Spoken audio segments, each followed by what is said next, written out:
on this week's delicious episode of the Fine Dining Podcast. This week, I did go to Shake Shack. Your points of reference for what things taste like are like bed sheets, plastic, like a shower curtain. And if you think I haven't eaten all of these things, you're freaking wrong. From this point forward, the word cheese will be bleeped because Michael finds it offensive. One of the 8 restaurants in the Septemburger tournament is going to win this championship belt. And by win it, I mean, I'm gonna keep it, but I'll put their logo on it. Fair enough. This week, I did go to Shake Shack, and with me, comedian, storytelling extraordinaire from the Bitchin' Over Biscuits podcast. She has a comedy special, No Flies on Me, that you can find at her website, jenkober.com. It is Jen Kober. Hello. Welcome to Fine Dining. Thank you for having me. I am stuffed like a tick. I am so full. Yeah. How many belches can we get up during this podcast? Honestly, I'm going to be suppressing my gases. I'm doing all I can do. I can't look. There's only so much control I have. Yeah. Over all of my sphincters. So I apologize. All of them. All of them. I don't know what's going to happen. That's so inclusive. I've never eaten a full meal and then gotten on the microphone. Like, you know what I mean? Like they usually there's a lunch break. And then, you have some time to kind of judge you. We came straight here. We were like, let's go. And now here we are. That is how I run my operation. I like that it's a tight ship. I yell a lot. It's hardcore. It's hardcore. Well, I'm so happy to have you. For those of you listening for the first time, this is going to be a normal episode in the sense that I am going to review Shake Shack the way that I review every other restaurant in this show. I'm looking for the perfect 5.00 dining experience out of 10, perfect mediocrity, the bad and the good, perfectly in balance. I like that. And we're trying to define that. And I do it based on 3 criteria. I'm going to these restaurants and we're looking at its atmosphere. We're looking at its service. And of course, we're looking at its food. Yeah. We got to do it. We got to, it's literally our duty. We have got to do it. Fine dining party of 2. Our table is finally ready. I want to just jump into Septemburger. Let's play the Septemburger theme song to close out this wonderful month as opposed to the normal show theme song. Hit it.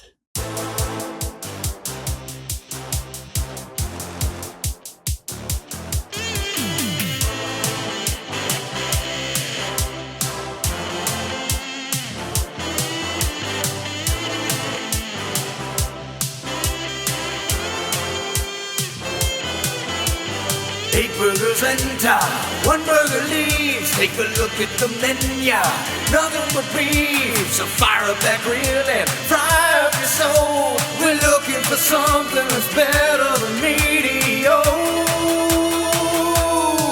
It's time for a burger September. Yes, it's time for the test. There can only be one. Thank God for a burger September. Yeah, we're looking for some perfection. Just be the best burger that you can be. Somewhere between heaven and ecstasy. I can see that hunger, it's in your eye. You're going for glory with a side of fries. It's Septemburger!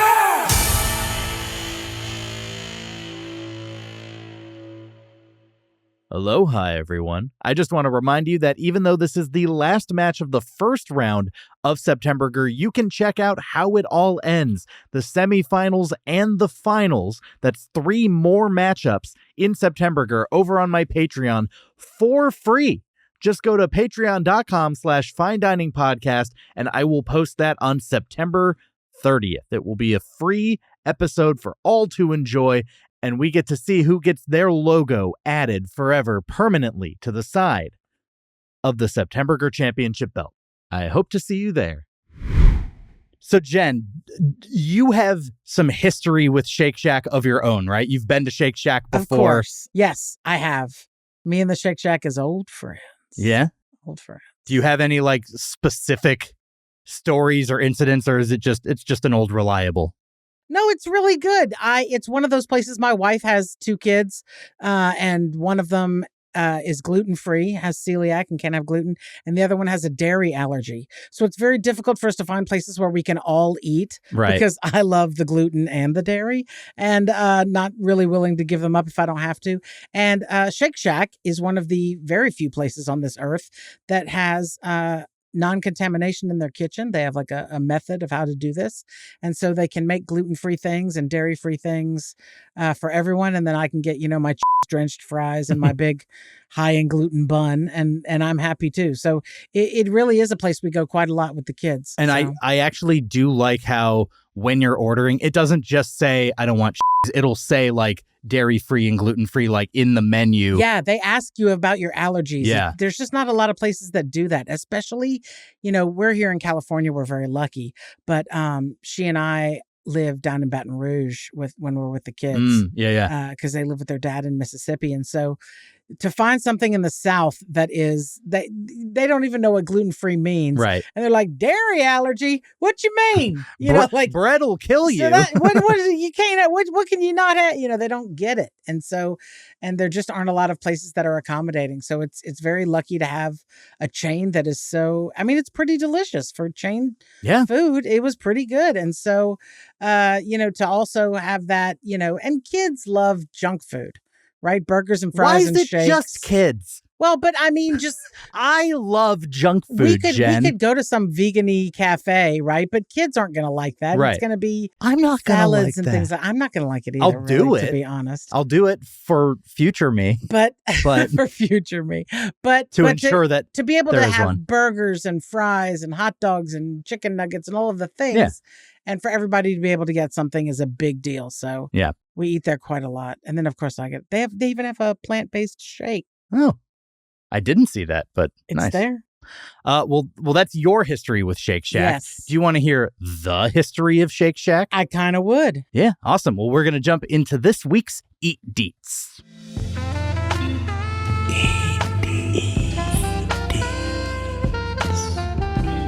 Eatery details. Shake Shack started as a hot dog cart in Madison Square Park in 2001 as part of a public art fund project. The cart was a huge success and remained in the park for 3 years, eventually turning into a permanent food kiosk. So it was called Shake Shack even when they just sold burgers. Hot dogs. Yeah. So before there were burgers. So clearly shakes were always the focus. Yeah.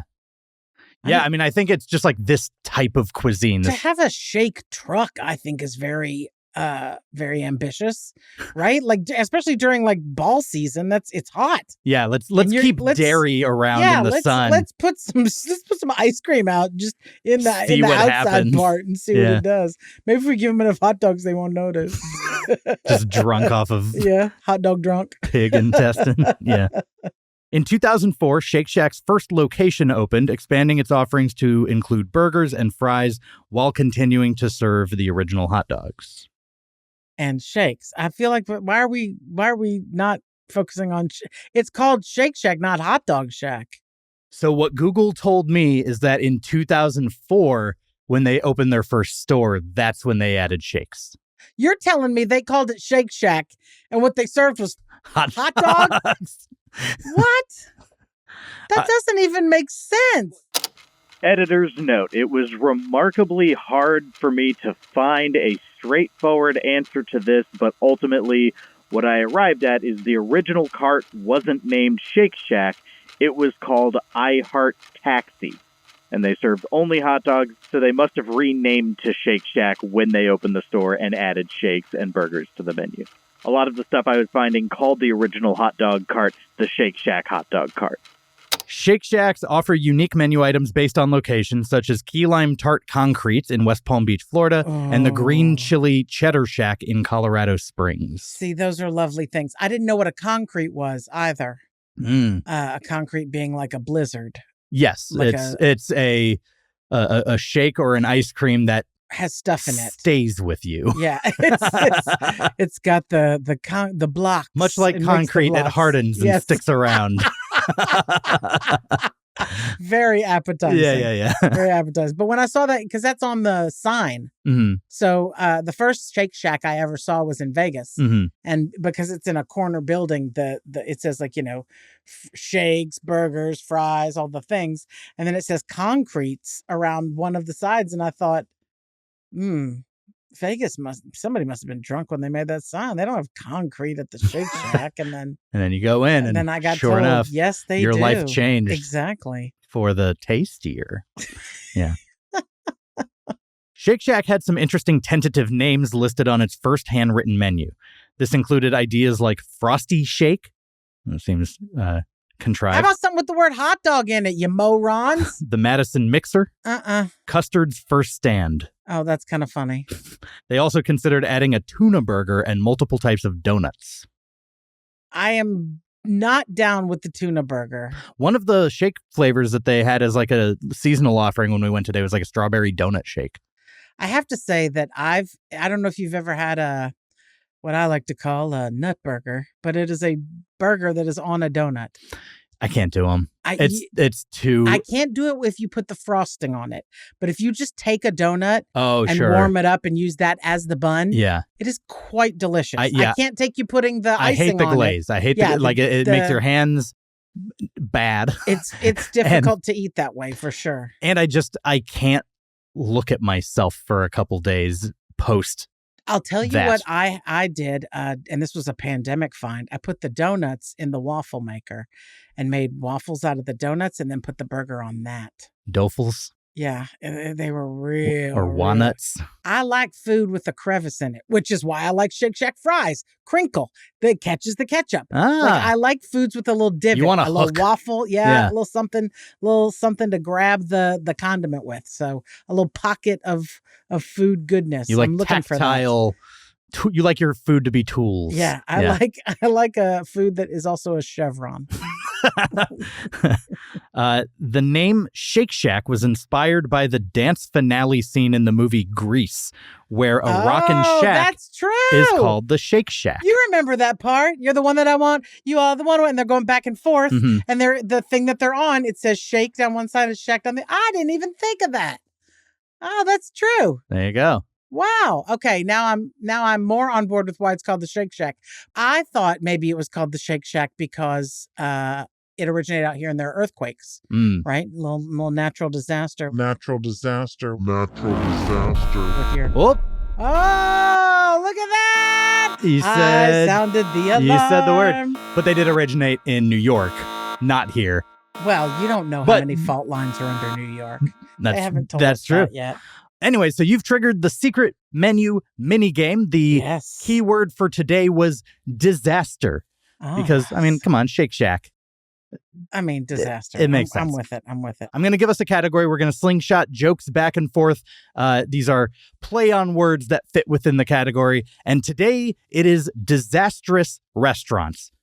Examples being Acid Rain Forest Cafe or 7-Eleven Never Forget. That one made me laugh. Yeah. So I'm going to put 60 seconds on the clock and we'll just go back and forth. But you at home, pick a winner between Jen and I. Comment. Tell us whose jokes you liked more, but more importantly, submit your own disastrous restaurant and I will pick my favorite and send you a fine dining t-shirt. The winner of last week's secret menu mini game comes from TikTok user What's It To Ya with their submission for comedy restaurants. There's something about Marie calendars. Great job. Go ahead, DM me at Fine Dining Podcast on Instagram or TikTok or email me finediningpodcast@gmail.com and I will get you your shirt sent out. Everyone else, better luck this time. I'll let you get us started in 3, 2, 1. In-N-Drought Burger. I love that one. Yogurt landslide. That is a good one.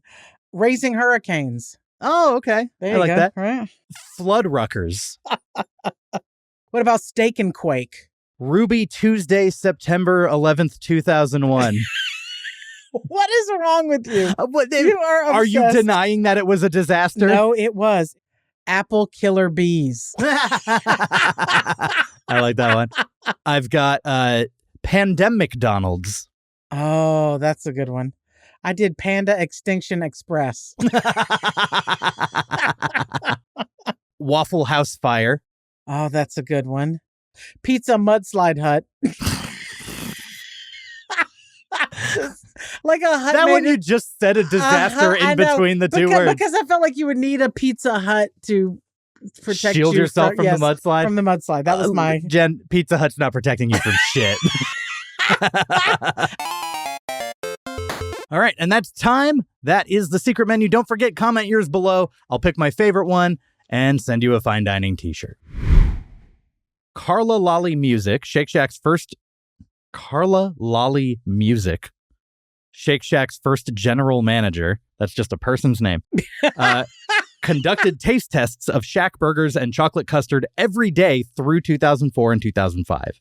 You're saying that a woman whose last name was Music was conducting something? Is that what you just said? I mean, I didn't even do that. That was just there. That was just there. It was there for the taking. That's like 700 burgers and chocolate custards. I mean, I'm not mad at her. Her gravestone probably says the last number on it is 2005. It probably There's is. no way. I love frozen custard. Is so flipping good. Yeah. Long before the restaurant served breakfast at JFK Airport, they attempted to launch it at the original Madison Square Park shop, but it didn't stick. Well, who the hell's eating breakfast at Madison Square Garden? What kind of life are you living that first thing in the morning, you're at Madison Square Look, Garden? I really want the best seats for the Knicks game. Let's get there at 7 a.m. Yeah. Let's do it. Oh, you want breakfast? I feel like breakfast only works for those places in airports because you're there. You're right. And they don't ever have what they have. It's not like Shake Shack is serving burgers for breakfast. They've all got some sort of like sausage sandwich. They still do offer the lunch items. They do. For those people that don't have dignity, a 9 a.m. burger pretty happy. is a sad time. I think it's good. I like to get an egg on top of it and call it breakfast. Sure. No, look, it's tasty whenever, but like I've got a mirror to look into later. And if I don't like what I see. But I will say this, there are times when I've gotten on a plane at 6 o'clock in the morning, knowing damn full well, I'm not going to get another full meal until way later. So I will have or I'll get the burger and tuck it into my backpack and then wait till we're like nice and high in the air and whip out my nasty smelling onion burger and then just stink up the whole place. That's what I like. That keeps people from talking to me. Do you do Southwest? I do Southwest. So my strategy in Southwest is to just look as stinky as possible so that if there's one middle seat that gets to be free for the whole flight, I want to be the person that people look at and be like, I don't want to sit next to him. I ask every time. Listen, all you have to do on a Southwest flight is cough or sneeze. You start coughing or sneezing, no one will sit next to you. There's also a trick you can do with your hoodie. I like to put my hoodie on my hand, over my hand, and so it looks like a person is sitting right here or in the middle seat, and then people just keep walking. They don't, and I ask before I get on the flight, is this a completely full flight? No, and they'll say it's full, but are there any available seats? Yes, ma'am, there'll be like 3 empty seats. Great, one of them will be next to me. Dibs. Done. Like I'll do the work. I will man spread. I will cough. I will do what I have to do. I've put a hoodie on my passenger seat and driven in the carpool lane before. Smart. Look, they're not building a better mousetrap. They're building a better mouse, right? Like they're making us do the work. We got this. Shake Shack promised to donate all profits to Madison Square Park, but was unable to for the first 3 years as they continued to lose money. I mean, restaurants take forever to become profitable. I'm sure that's true. Shake Shack spent $1 million testing fresh-cut fries after criticism for using frozen ones. That makes sense. If you're a restaurant, you should have fresh food. I agree with that. However, they returned to frozen fries due to fan preference and the practical issues with fresh fry preparation. I will tell you, I do not like the fresh fries. That's what In-N-Out does. They take a whole potato right in front of you and they put it in that machine and they just, you see the fries fall down into the bowl. Then they take that to the fryer. Bullshit. Those fries are terrible. They're awful. They do not taste good. I like frozen. I like how you're circumventing reviewing the food at Shake Shack by now just shitting on a different restaurant's offerings because that isn't against the rules that I've given you. Just saying, it was not good. And we had fries today and tasty. If that's what frozen fries are, I'm okay with it. They didn't taste frozen. That's the thing. I don't care how you do something as long as it doesn't taste I agree. a certain way. I agree. Yeah. Though I also will say that I prefer like an Eggo waffle to a fresh waffle. I Get like frozen. out of here. I know. I don't know what's wrong with me. So I do like an Eggo, but like compared to like a restaurant Belgian waffle with like whipped cream. I can't do that to me. That's a lot. Okay. A spicy shack sauce was developed for the chicken shack, but never used due to concerns about confusion with the original sauce. Instead, they perfected a buttermilk ranch sauce for the sandwich. Who's confused? You put the word spicy, people get it. Well, it would mean that they would have to put flavor in their shake sauce. Moving on. Shake Shack's cheese sauce recipe involves steeping onions and jalapenos in a combination of cream, white wine vinegar, and white wine. You then strain it over grated American and cheddar cheese. This method ensures a smooth sauce. You're telling me there's onions and jalapenos in their cheese sauce? Uh-huh. I'm not mad about it. Why would you be? You can taste that there's something good in there. Yeah. I mean, the bad is the A peanut butter bacon burger, a rare off-menu item, can be made by ordering a bacon hamburger and a side of peanut butter sauce. This combination has only been served twice in Shake Shack history. They have peanut butter sauce? Yeah, I think it's just peanut butter. Wow. Yeah. That is very tasty. I first had that at a place in Orlando called, what was it called? Jungle something. No, or maybe it was Rainforest Cafe. Anyway, they put peanut butter on the burger, and I'd never had such a thing. I've had it. I think it's a unique thing. It's definitely not a preference, but like it brings out a certain flavor in the meat that's otherwise pleasing. hidden. Yeah. That's yummy. I also like a little jelly. I like a little balsamic strawberry jelly and peanut butter on my burger. But then you can't be putting other shit on there. It can't have onions and pickles and all that. It's just got to be do stuff that complements that. Agreed. Yeah. Agreed. Shake Shack has an innovation kitchen located below their Varick Street location in Manhattan's West Village. I actually passed by it in an Uber when I was in New York a few months ago. Oh, nice. I was like, it marked? It literally said Shake Shack Innovation Kitchen.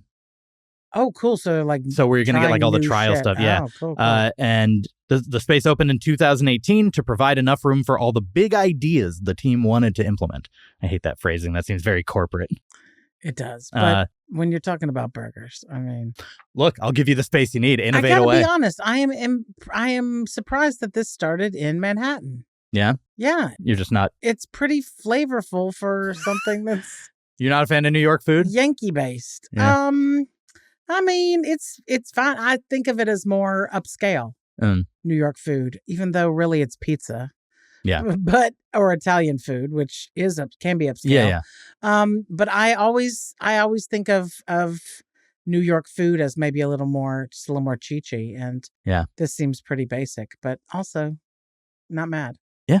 I was in New York for about a week in July, and I had some really good meals. Maybe the best meal I had was a halal cart. Oh, yeah. And it was a 2-hour wait. What? The line was crazy because the cashier was literally, the word ogling doesn't do it justice. He was checking out every woman that both came through the line and walked by, to the point that when I was ordering from him, he's literally just like looking over here and he's tapping stuff on the thing. What? And I was like, you are slowing down this operation like crazy. The whole thing. But it was a cart called Adele's, ADEL''S, and we got the chicken and lamb combo with their white and green sauce on spicy rice with French fries.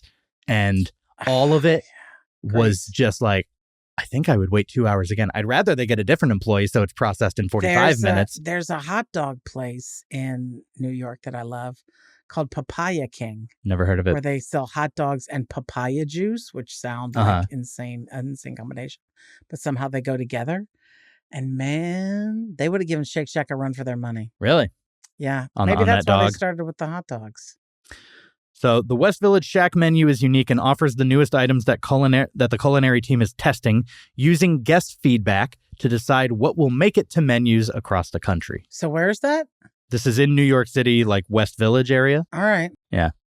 The Shake Shack secret menu includes a protein-style burger, which replaces a bun with a lettuce wrap for a low-carb alternative. In-N-Out does that too. Right. Shake Shack also allows customers to order a quad burger featuring 4 burger patties stacked high with all the fixins. I love a quad stack. I that's one of the things I do like about In-N-Out Burger the most is because I The feel stackable. like those burgers need more than one patty. I've never had more than a triple anywhere. Really? Yeah. I had an 8x8 one time. It was pretty flipping good. But To be fair, I In-N-Out couldn't are eat it- thinner patties, Yes, but like but the I could triple I not- had was Wendy's. I could not eat it like a burger. I had to like take it apart. Yeah. But To me, that defeats the point. so it does sometimes. Here's what I usually do with a burger. I usually take 2 or 3 bites of the whole thing. So I taste all of the pieces together the way it was sort of meant to be consumed. Yeah. Then I start taking it apart. I pull that top bun off. I want to eat the pickles first. I want to eat the onions. I want to kind of scrape that top bun. Then I eat the top bun. Then I eat the meat. Then my favorite part of a burger is the bottom bun where all the grease and juices and Has everything have dripped soaked down. in. Yeah. I love that. Scrape the top bun, Oh, yeah. like just a knife of sauce into your mouth. Yeah. Wow. Yeah. Or sometimes I'll just eat the inside part of that bun and leave the sort of outer shell of it alone.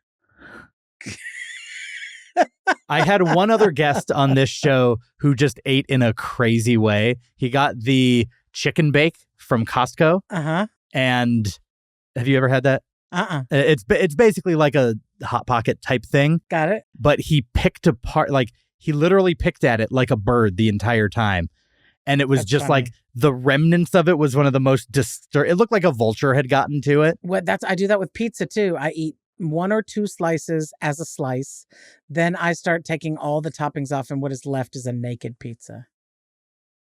I don't know what it says about me. But it says something. I am uncomfortable. And I think,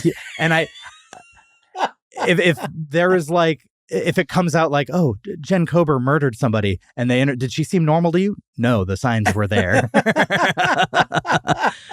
Like that need to dissect feels sociopathic it to is me.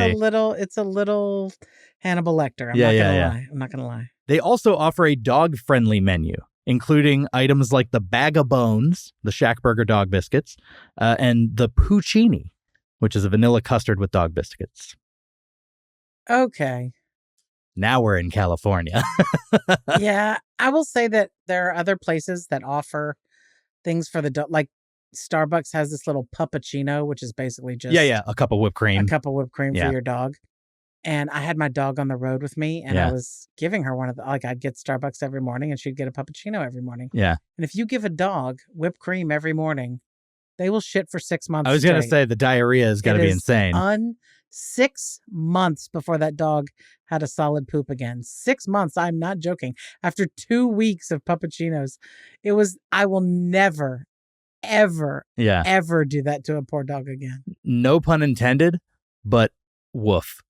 Yeah. You know? Yeah. Yeah. I don't want to go through that. No. Shake Shack partnered with Brooklyn Brewery to create Shackmeister Ale and with Gotham Project to create Shack Wine in red, white, and rosé. That tracks. At some point, just stay in your lane. We don't need your sauce in every possible imaginable way. Well, I think it's probably because they wanted to serve beer and wine.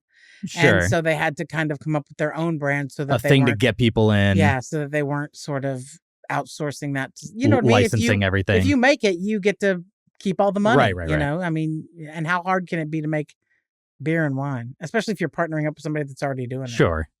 Yeah, I get it. It's just like, I don't know, if Wendy's was like, we got tequila now, I'd be like, what are you doing? No, but if Taco Bell said they had beer, I bet it would be a thing because you're already there wasted. Well, they also have the Taco Bell Cantina. Like, there are Taco Bells that serve beer. Oh, that's true. I Yeah. forgot about that. Yeah. So, I wouldn't be upset with it. All the fast food places in Europe, there's red wine at McDonald's. yeah. I mean, I bet it's not good. Here we shouldn't allow people in McDonald's to be making decisions influenced by alcohol. We should not allow people at McDonald's in this country to do much of anything. We just shouldn't allow people at McDonald's. It's End of sentence. Yeah. Full stop. Shake Shack offers a grilled cheese sandwich, which involves grilling the buns on both sides before adding cheese, ensuring a perfectly melted and crispy result. Okay. Great. I mean, The Shake Shack team once tested a passion fruit shandy created by combining the Shake Meister Ale with passion fruit lemonade. Now they're just playing with stuff. Yeah. Each Shake Shack location has unique design elements and menu items to reflect the local culture and community. At the Las Vegas Shake Shack location, customers can order a beer float made with dark beer and a scoop of frozen custard. That is absolutely true. I saw it there near the concretes. It always makes me laugh how they will incorporate booze into things like that, right? Like a beer float. That doesn't even if you like beer. I want the root beer is what makes like it is that sweetness. Yeah. It doesn't. Root beer float's I don't good. get it. Yeah. Root beer. And I don't like root beer. Yeah. But a root beer float. I like me some root beer, but oh man, you give me the it's right interesting. Root beer float? I have drinks where I'm like I associate them with certain restaurants. Like Yes. In-N-Out, if I'm getting a drink, root beer makes sense to me. Right. But like a Wendy's, I'm getting like a Dr. Pepper. I find the Sprite at McDonald's you could fry chicken in. It is so crackly. It's spicy. It's Yeah. spicy. It's too much. When I'm at McDonald's, I like that High C orange. It tastes that tastes very familiar and kid-like to me. Though now they're serving Hawaiian punch. Instead of the orange? No, they have the High C orange, but they're also serving a frozen Hawaiian punch. And nothing tastes like being 6 years old to me like Hawaiian punch. Yeah. Just fruit, juicy red. To me, it Hawaiian is the punch. orange that triggers that emotion for me. It's so good. It's so good. I agree with you on that. Yeah. But putting alcohol with ice cream. Yeah. You're trying a little too hard. I agree. Yeah. And that'll do it for this week's Eat Deets. Every week on Talk Easy with Sam Fragoso, I invite an artist, writer, or politician to come to the table and speak from the heart in ways you probably haven't heard from them before. In recent weeks, I sat with Julia Louis-Dreyfus, Democratic strategist James Carville, director Richard Linklater, and musician and actor Maya Hawke. To hear those and more episodes of the show, listen on America's #1 podcast network, iHeart. Be sure to open up your free iHeart app and search Talk Easy with Sam Fragoso. Hey there, fine Dynamaniacs. If you like this show, I've got another show to recommend that I know you'll like called Candy is Dandy. It's the world's only podcast devoted entirely to reviewing candy. Each episode, they pick a different candy, give its history, and then taste and review it on the air, very similar to how this show runs, but the candy version. They've covered heavy hitters and classics like M&M's to more obscure things like Albanese gummy bears and Boston baked beans. They've discovered the connection Butterfingers have to the atomic bomb. They had comedian and next season SNL writer Carl Tart on to discuss his love of peach rings. If you love candy, you're gonna love this show. Find Candy is Dandy, the candy review podcast, wherever you get your podcasts.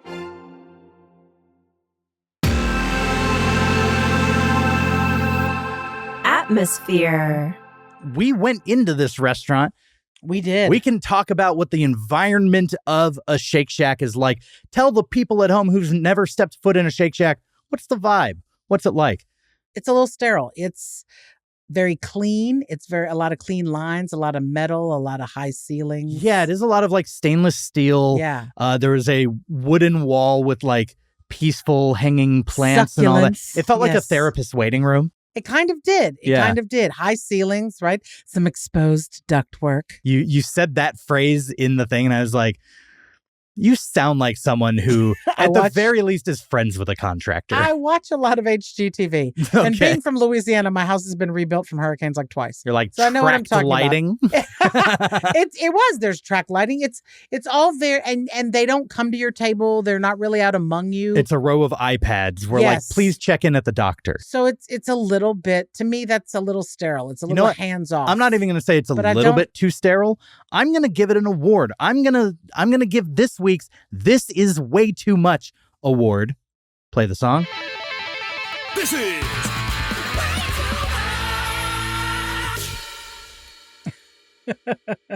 To how sterile this place was. It was, I don't want to go so far as to say it was creepy, but it was like, It seemed futuristic. it's like they definitely had some employees with OCD. Yes, absolutely. And they're not really encouraging the interaction. They're just not.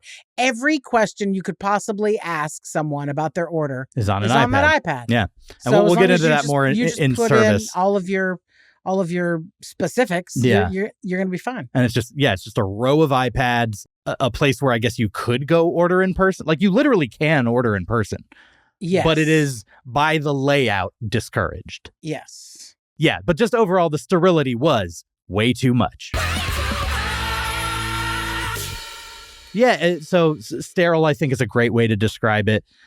There was like, the music was all over the place. There was a moment where it was like, it was putting me in a mood. It was like, there was like sexy music going. When you hear saxophone in a Shake Shack, and I'm just like, and the surfaces are really wiped down. I was like, what happens after hours? Exactly. In this? It becomes a discotheque. Yeah. SpongeBob was on TV. Yes, SpongeBob was on one TV, basketball on the other. So you're catching men and children, all the same thing. Yeah, nothing for the ladies. Maybe the succulent wall. Yeah, just stare at these plants. Yes, so pretty. Yeah, there's really not a lot to talk about with the atmosphere of this place. I feel it's just... It was there's a lot of natural light.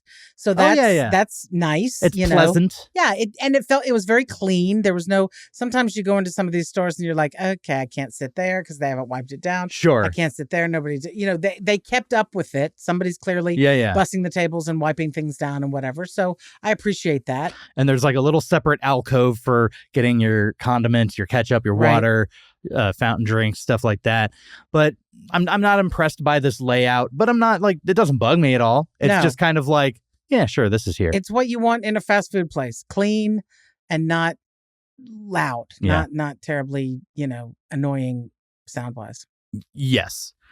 So when I'm evaluating the atmosphere of this place, if someone's looking for a recommendation for like a nice place to go, Shake Shack's not it. It's not nice. No. It's not 2 thumbs up. It's not 1 thumb up, but it is very neutral. I'm going to go 2 thumbs in the middle, or I'm just going to go no thumbs, whatever, however you want to phrase it.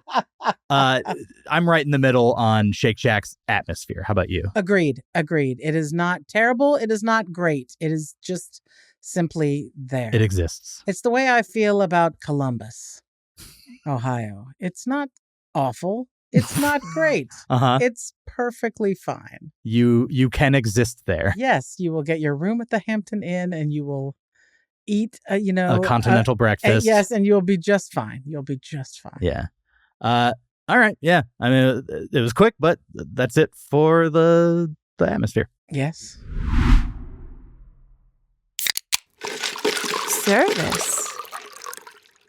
Service. There's none to speak of. It's iPads. Yeah. It's iPads. And they did have the audacity at the end of it. Would you like to tip? Oh. And I always do because service workers, I just feel like I should. When that's it, when it's really just like I'm on an iPad and you're back there making it, I really only do like 10%. And I did 10%. But they also say like this does go to the chefs as well. And that's it did fine. Specify but that. Are you a chef if you're I mean, I feel like that's a stretch. Yes. And in California, you're making $15 an hour. Yeah. Yeah. So let me perform the entirety of our service experience. Okay. Michael? And then a nod. Yes. And then then a slide. Handed you the tray. And walked away. Pleasant. Perfectly nice. And everything we got came the way that we ordered it. We had put in a couple of modifications. Right. Everything came out the exact right way, which I appreciate. Everything was, the shake was nice and cold and presented pretty. The nuggets, even though we didn't eat those till last, stayed nice and hot warm, and crispy and yummy. So I can't be mad about what they did, but like when I think of a place where you go for the service experience, I'm thinking of like a Mastro's or like a really high end. Yes, you're being tended to. Those are the service experiences where it's like, yes, please, absolutely. Or even when there's more types of employees that you interact with. Like when I went to Rainforest Cafe, there were people doing balloon animals, and I consider that in the service category as well. Right. So there's just so little face-to-face interaction that there's no way I can give this any thumbs up. Before we go on to give our thumb ratings for service, I do want to tell you about one little interaction that I witnessed Okay. before, like I went up to just grab ketchup, the little dainty ketchups. The little ketchup, little ramekins you came back with. You were I so set them on the sweet. table like this, and she was like, and I was like, don't make that noise at me. It was very ladylike what you did. I appreciate it. They're tiny. They're little. You can't hold them in a manly way. No, you can't. No. You can't. So I'm there doing the pump, filling up my ketchups, and I just overhear an employee with the happiest tone of voice say to another, what looked like a customer, but the way he was hanging out made me think he was an off-duty employee. He said, "He's so cute. He doesn't have a tail. They cut it." That's all I was able to hear. And it's a little peculiar. Look, Jen, it makes me wonder a very specific question. It makes me wonder, what's going on over there? What's going on over there? What's going on over there? Should I worry? Should I care? What is going on over there? Jen, what's going on over there? Who doesn't have a tail? Why'd they cut it? I don't. Sometimes, okay, there are dogs that you cut their tail. She didn't specify dog, I would assume. I would assume too.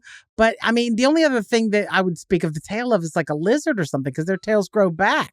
Maybe she was speaking of regenerative. Maybe that's like the new Shake Shack innovative kitchen where they're like, oh, what if we have a burger that when you take a bite, it grows back? So they're what if like, we have a dish called snakes, snails, and puppy dog tails? What do you think? and we serve it only on Halloween just to witches. Yeah. You know what? I was in a Chinese food restaurant one time in San Francisco. Mm-hmm. And while we were eating our egg rolls, we heard barking coming from the kitchen. And I was like, not a fan. we have to go. Not a fan. We have to go. I would not like. You don't want to hear any animal while you're eating Nope. dinner at all. Nope. I mean, yeah. I don't even know what you do to sort of justify that in your head. I was like, we're going to go. We're Yeah. gonna eat these egg rolls and we're going to leave. Yeah. But this Shake Shack employee in particular, I do think you're onto something with like lizards or salamanders. I believe that we've actually figured out what the conversation was in terms of they're making regenerative burgers. Because if you just make one and you feed a customer for life, They could have also been talking about you can charge shrimp. whatever. There's shrimp tails that they cut off. I don't want No. seafood here. Fair enough. Yeah. Fair enough. But anyways, yeah, I think we figured it out. I think that is in fact what's going on over there. What is going on over there? Again, I'm going to go thumbs right in the middle because Yeah. they were perfectly acceptable. Agreed. And somebody's cleaning off the tables and somebody's sweeping up the floors. And like, because it all looks clean, that's all part of the service as well. So Yeah. I think that like you said, nothing to thumb up about, but nothing to thumb down. So. Yeah. So yeah, very, very neutral on both where you're at and who's serving you. But Yes. now we can talk food. That's the best part. Food. Yum, yummy. Let's talk about the first round burger. This is embroiled in bitter competition. And we got to see who advances to round 2. And this match is such a layup. Shake Shack, the number 1 seed, versus White Castle, the number 8 seed. I went to White Castle last week, and that slider was trash. It scored a 0.72. Wow. 0.72. That is a low bar to You clear. probably would have done better buying you a box of White Castle burgers in the frozen section and making them yourself. The particular White Castle you went to On the Vegas Strip. on the Vegas Strip is, and I have done this research, it is the worst White Castle in the country. Well, it is also the nearest White Castle I get it. in the country. I totally get it. I wish you had gone to the one on Western in Chicago. Mm-hmm. It's right by Marge's Candies. Unbelievably good. Unbelievably good. And why there, I know I see that it's way at the end, but I tell you, when done correctly, a White Castle can be lovely. And I've had White Castle in the Chicagoland area, and I still didn't love it, but I was a kid. My adult palate has not tasted Now, have you Midwestern gone White Castle. No, not yet. Crystal Burger, very similar to White Castle, Little but sliders. comes with mustard. It's real good. So let's talk the first round burger. Okay. First round of Septemburger, it's your basic, it's your number 1, please. I'll have the thing that you call your original burger. Right. And at Shake Shack, it is the Shackburger. Yes. This comes with tomatoes, this comes with lettuce, this comes with Shack sauce. Shack sauce, and it's got like their crispy Smashburger, beef patty on it on a kind of a buttery potato bun. Yes. No And- pickles, no onions. No pickles, no onions. And I thought it was very pleasant. Now, I guess the way we put it is I got the luckier half. I thought mine was a little knobby. Either I had too many crunchy, edgy pieces, or there were, how every once in a while when you eat a burger, you get a little hoof. Like a cartilage or something. little tendon in there or something. I did not find it to be flavorful at all. The meat patty was not very flavorful to me. The that Shack sauce is trash to me. It is. Really? It tastes like Even on the burger, you felt that way. Yes, it tastes like I'm eating bed sheets. It doesn't taste. You did say sheets, and It I was like, doesn't that's taste not like a thing anything. anyone's ever eaten. Is that what she said? Yes, And I it clarified, just- you're like, yes, sheets. It's like when you eat a cake or a biscuit and you can taste the flour, right? To me, in that Shack sauce, I felt like I could taste the problems. whatever was making it so meh. Yeah. I could taste that. Yeah.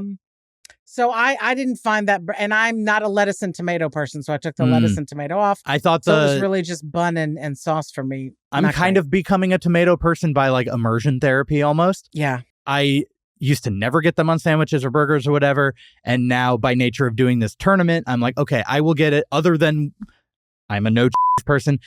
Look, Septemburger, it is just objectively a hamburger competition. I get it. It I is don't not a usually burger. I love but I do not usually put on my burgers at fast food places because I think the they use tastes plasticky. It's not like, they're putting Tillamook on the burger at McDonald's.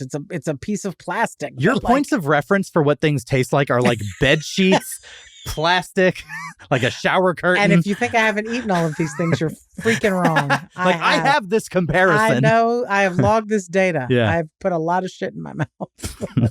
So I thought this had a really crisp, I like the crisp edges of the smash burger. I thought the lettuce was very fresh. The tomato did add a flavor that I ended up liking.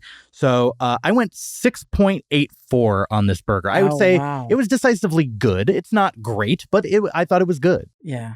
I went triple fours. Yeah. 4.44. So you went. It was not quite mediocre to me. It just wasn't. It was a little below. Yeah. And that's fine. But less. At the end of the day, we are going to average our scores together. And it does sound like it is going to beat a 0.72. Well, what wouldn't? From White Castle. I could probably eat my shoe and it'd get higher than that. So with a 5.64, the Shackburger advances Shake Shack to the semifinals of Septemburger. Nice. Yeah. Nice. Okay, moving away from burgers, hot dog. Yeah. Look, this is just like a buttery bun, a crisp casing, butterflied down the middle. I put ketchup on mine. Did you put anything on yours? I dipped it in the ketchup after a couple of bites because I wanted to taste the actual hot dog. It didn't need a condiment. It didn't need anything. This was a really great hot dog. I like plain hot dogs. I like that feeling of like just the hot, juicy meat. Why does this sound sexual? But you're taking it there in the buns, the hot, juicy meat in the buns. But it was. I love a good hot dog. I am a very big believer in the quarter-pound Big Bite from the 7-Eleven. Yeah, but this was way better and more delicious. And I love me a hot dog holiday. 4th of July, Memorial Day, Labor Day. Yep. Like, well, because those hot dogs usually are char grilled. Now you can't get that everywhere. Mama char grills them, right? You get them off the barbecue pit, and they're like black on the outside. You go to the park and you that. rent a thing, or yes, that's real good. Or go to the beach for a fast food place hot dog. Because this is up there. I don't like Nathan's hot dogs because I find I actually just had them and I like them a lot. I find the casing to be too crisp. I would say this. I think I like them both differently, but I wouldn't say that Nathan's is better than this necessarily. No. I prefer a Portillo's. I'm from Chicago. Right. No, I get it. Portillo's is my mecca of fast food. I love Flukies. Haven't had it. In Chicago. Okay. Real good. Yeah. But as far as this one goes, I gave it an 8 out of 10. I did too. And this is a freaking plain hot dog. It was an 8 out of 10 for sure. The only reason it didn't get more is because I like a poppy seed bun on my hot dog, right? That'll knock you over the top. And I like a little bit of maybe a little celery salt, maybe a little pickle spear. So you are closer to liking it Chicago style. Yeah. Okay. So a little bit more stuff on it, but for goodness sake, For the plain hot basics, dog, they're doing it. they are doing it. Yeah. And you can tell that that's what they started with. When you told me that, it made sense because that was a real good hot dog. Yeah, and I think it's always overlooked when people go to Shake Shack. They're like, I'll get the burger, I'll get the shake. Right. Don't sleep on these hot dogs. Nope. They're real good. And then with it on the side, we got Crinkle-Cut Fries. Always my favorite. Again, there's a groove in it. It catches the ketchup right. It was nice and crispy. It was, I like a little texture to my food. It was real good. I liked these fries. I think they do have a quick drop off of like, they're great when hot and they're like whatever once they cool off. That's every fry. I don't agree. There are fries that like. What fry is good cold? What's funny is when I was about to like make that point, I was trying to think of an example and I couldn't.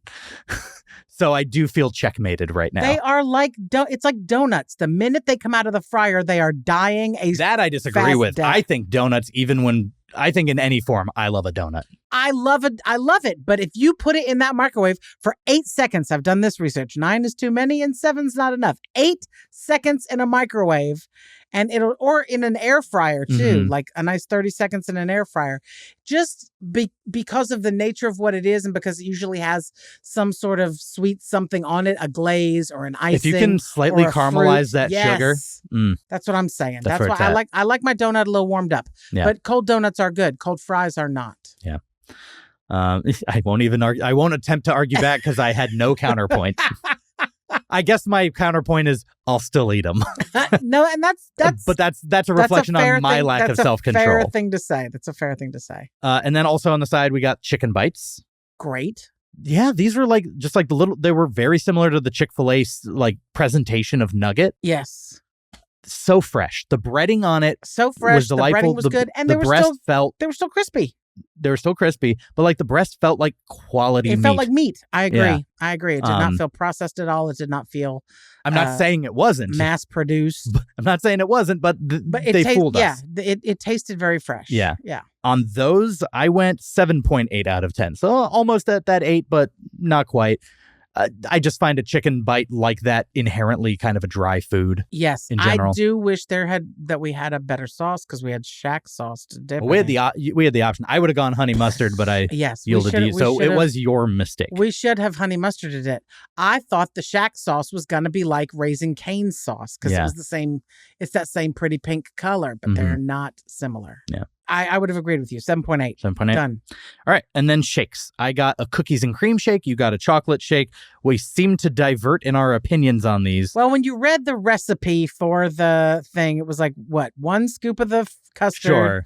Yeah. And like milk and then 2 tablespoons of the... There was too much of the chocolate in mine. You said that they overpumped, you felt. Yeah, it was chocolate forward. It was to where, you know, when you make chocolate milk with too much of the syrup, you can taste more of the syrup than you can of the milk. It was that. The balance of it was just a little off. Look, I still drank the whole freaking thing. I mean, it's not like it stopped me. Yeah. But it was a little I've never seen someone lick the bottom of a plastic cup, but you were just like, have you ever seen a giraffe eat? Yes, I have. It was like... It's funny you say that. I do a whole bit in my act about how I'm a giraffe because they have 14-inch tongues. It's a very lesbian animal to be. I'm just saying. I'm just amazed that comparison that you do use came up. No, it did. It's almost as if I teed you up, but I didn't. But you had no idea. I had no idea. But you had no idea. Do you have a rating for? I mean, it was a good solid 6, right? Okay. I'd given it more. I like a little malt in my shake as well, I have to say. So a little malt would have kicked it over the top for me. A little less chocolate. And the chocolate tasted like a dark chocolate, and I'm a milk chocolate. I'm a milk chocolate person, yeah. So it was a little, but still good. Super good, yeah. It's still a shake. So I got the cookies and cream shake. This is my go-to shake at Shake Shack. This is the thing that makes me crave Shake Shack. Whenever I'm in a Shake Shack mood, it's because of this shake. It has like the little.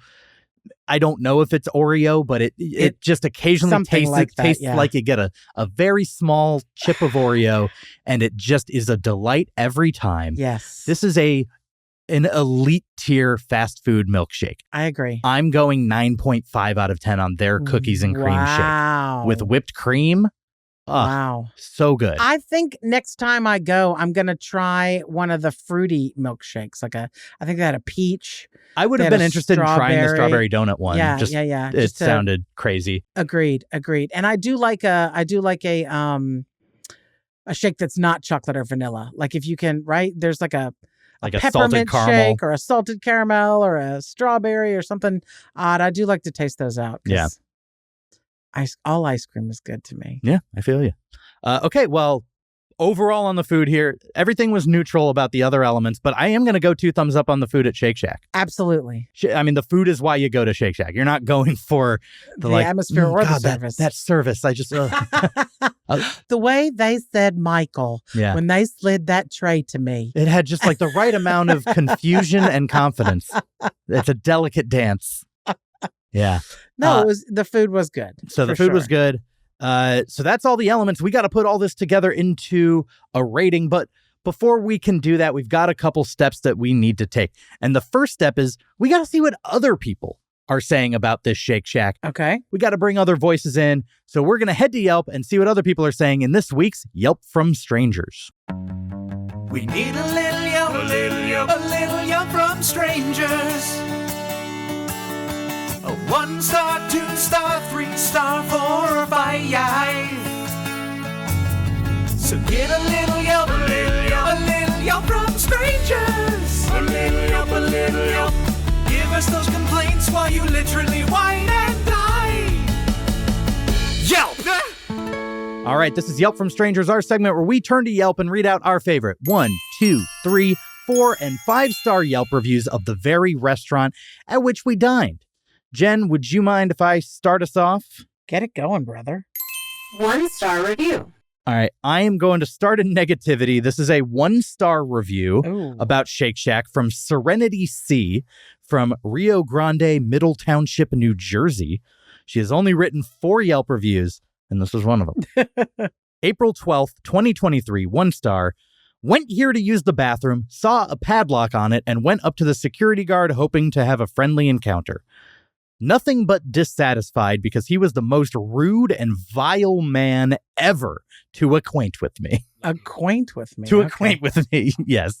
He basically told us to F off, in all caps, and shunned us out of the restaurant and laughed in our faces. Couldn't even order anything because of how rude he was to me and my boyfriend. I will never be coming here again. Never been in such a hostile environment just for asking to use the bathroom. Turns out, not every security guard is nice behind their smile. Which I like that because is that like a thing that society thinks that, oh, like security guards are so nice? I think there is a thought among most of America that policemen are friendly and helpful. And they think a security guard is a policeman. By nature. Yeah. Yeah, I mean, I don't know. He's probably sick of people coming in there and shitting up the bathroom and then leaving without buying anything. And so they and a lot of the places it's like the bathroom code's on the receipt or something like that, where it's like you buy something and then you can do it. Yeah, exactly. Yeah. I agree. 4-star review.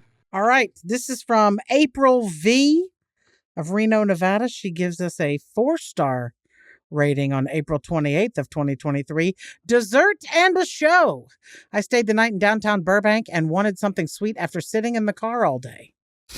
Okay. Sitting in the car Sometimes all I like day? to sit in my car all day and then go have a shake. Shake Shack has a delicious custard, and you can choose chocolate and vanilla. We walked in, ordered from the kiosk, and within minutes, I had delicious, smooth, velvety custard. We sit down and observe a man who is lying down on his back, looking at the back of the television they have mounted on the wall. And after a few minutes, he announces, "Get ready for this," and then proceeds to yell out, "Ah!" This doesn't sound 4 stars to me so far. A few moments later, one of the employees asked him to leave and escorted him to the door. LOL. The guy must have been on some kind of hallucinogens or something, but he was very entertaining while we had our dessert. I genuinely... Shake Shack is always a good idea. She did view that as a legitimate show. Yeah, dessert and a show. Dinner and a show. Well, look, she'd been in her car all freaking night, all day. She was actually the one hallucinating. Yes, she was really stroke. excited to see someone interacting with real life. Jeez Louise.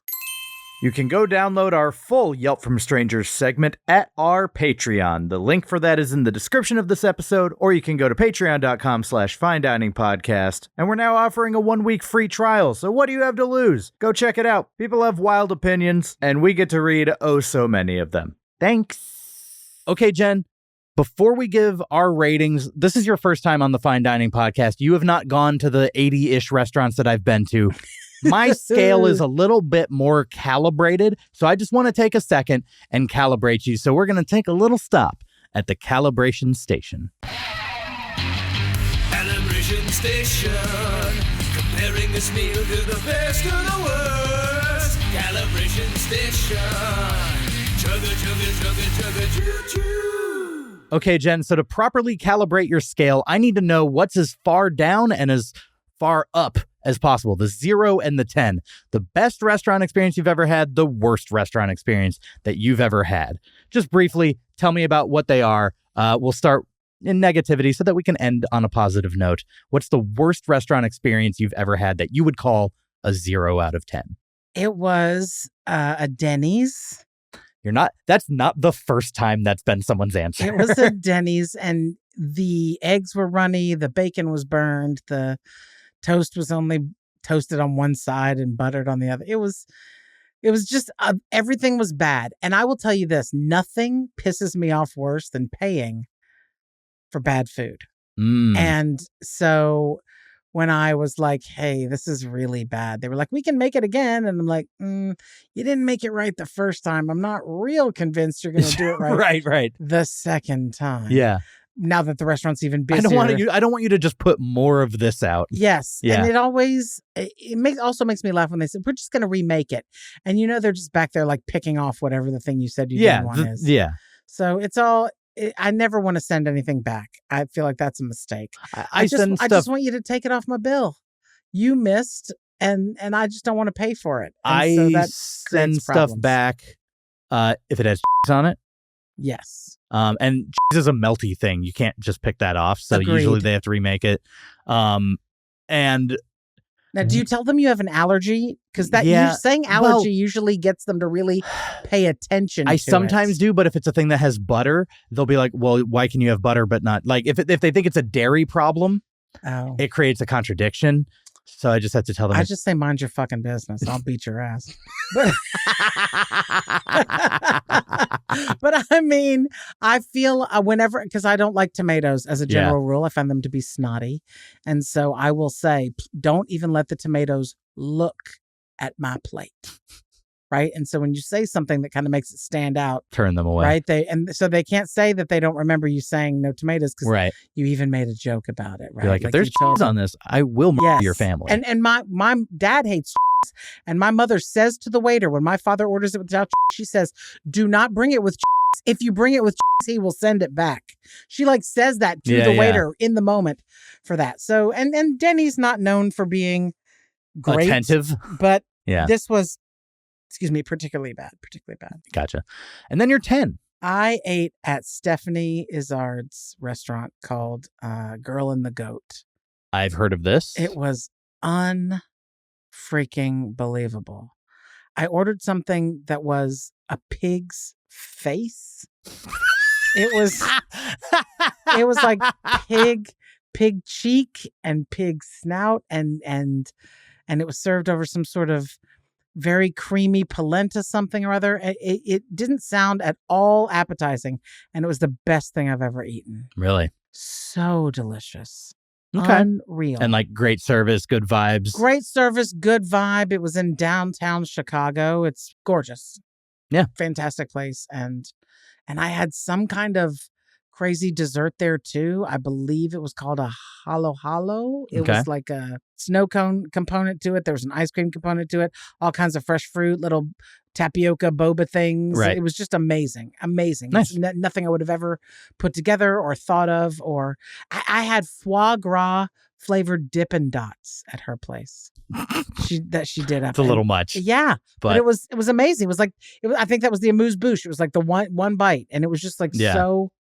Like, oh my God, I would have never thought of this, and how lovely. Yay. Yeah. What a nice start to this. So just incredible. All right. You are calibrated. You know where the bottom is. You know where the top is. Shake Shack's going to be somewhere in between those things. So let's put it together into a final rating. Final rating.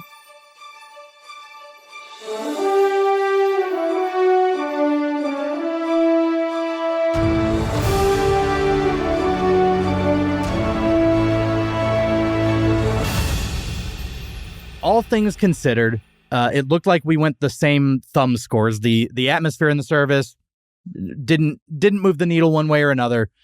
It was the food. Yes. And the food was good. So I think that puts it at the very least a little above the middle point. Yes. And that's exactly where I put it. Yeah. I give it a 5.15. 5.15.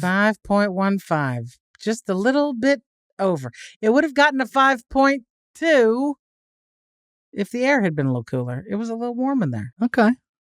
I'll shoot them a text. It could have been me eating was causing a lot of sweating. That could be part of the problem. Well, yeah. When you're giraffe tonguing the bottom of your I was, shake. Yeah. So, but it was a lovely lunch, nothing awful about it. Nothing I'm going to write to the company about, but also nothing I'm going to write home about. So, right. Can you imagine literally pulling out stationery and just journaling about your experience today and thinking that was worthy of sending to your home? But do you know, like, just they receive this in the mail and they're like, but there are meals I've had that I would have done that for. Sure. No, I get you. Where I'm like, listen, if you need to hear about save up your this. money, right? I don't care what you order. Yeah. Save up about $70, get an appetizer at this place because it's expensive, but it's so good. I will pay anything for something really exquisitely good. Yeah. Right. If you're like, but this is a $50, appetizer. Yeah. I want to experience it. Exactly. I want a bite of it. I got to taste it. So.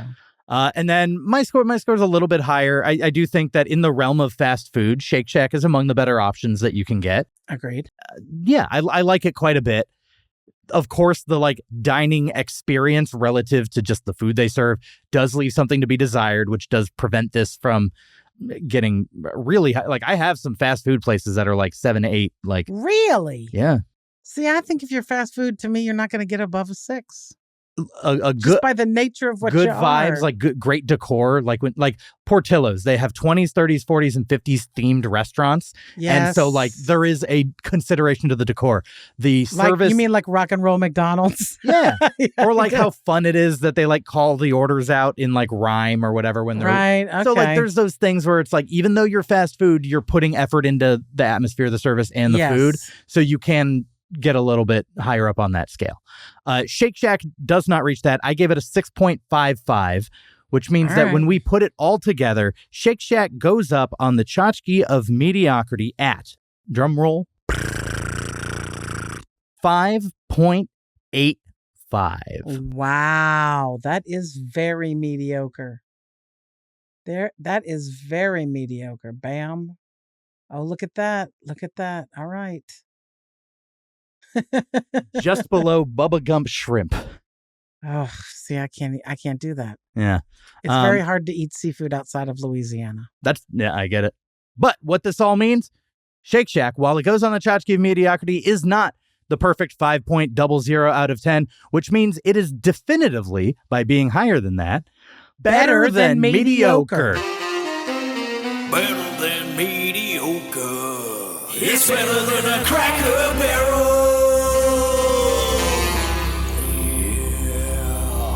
Somebody's got to keep us living in the lap of mediocrity. I say that all the time. Yeah.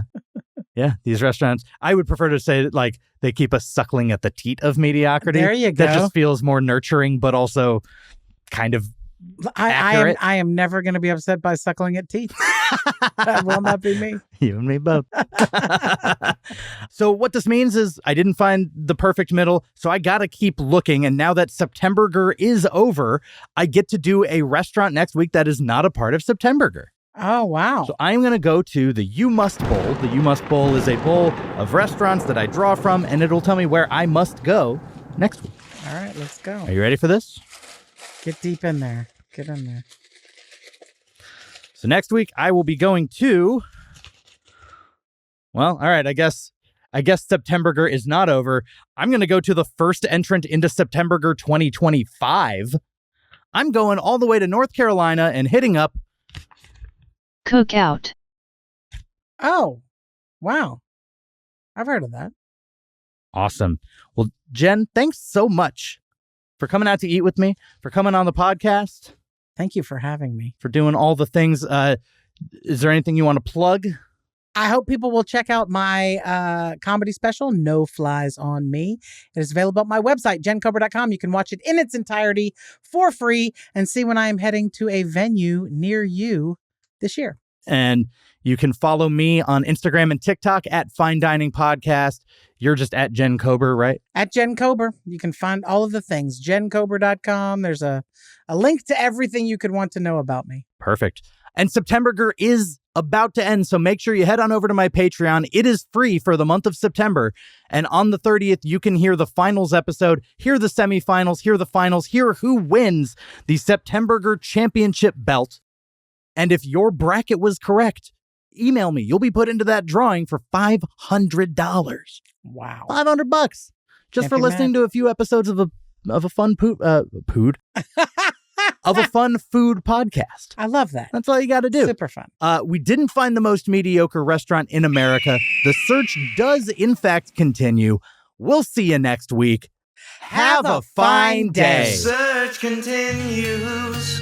We still need the perfect five. The search continues. Like and subscribe. The search continues. Our journey did not conclude. The mother effing search continues. Write us an iTunes review. And hey, while you're at it, why don't you go ahead and make it 5 stars, huh? Come on. Follow us on TikTok, the same on Instagram, all the socials at Fine Dining Podcast. We have a website, finediningpodcast.com. Buy our t-shirts, then put them on. And don't forget, you can always suggest where we go next. Okay, we're going to find it. Mediocrity. The search continues. See you next week.